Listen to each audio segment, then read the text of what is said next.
Detective cat कानून प्रवर्तन में 1 दशक से अधिक समय से काम कर रही थी और उसने अपने हिस्से के कई मामलों को देखा था।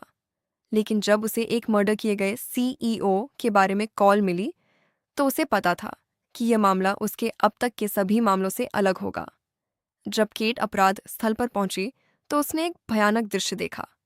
पीड़ित मिस्टर जॉनसन को उसके ऑफिस में बेरहमी से मार दिया गया था और पूरा कमरा अस्त व्यस्त था।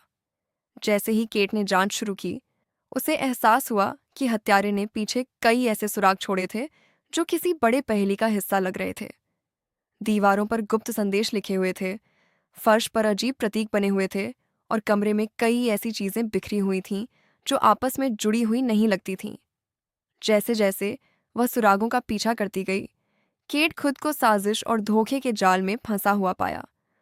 उसे पता चला कि पीड़ित भ्रष्टाचार और संदिग्ध सौदों में शामिल था और कई लोग थे जिनके पास उसे मारने का मकसद था।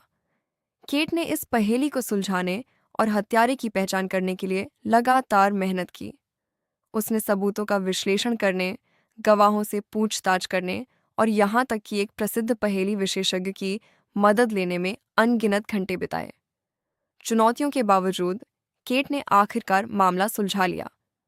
उसने हत्यारे की पहचान की और उसे कानून के हवाले कर दिया, यह सुनिश्चित करते हुए कि मिस्टर जॉनसन के हत्यारे को उसके अपराध की सजा मिले।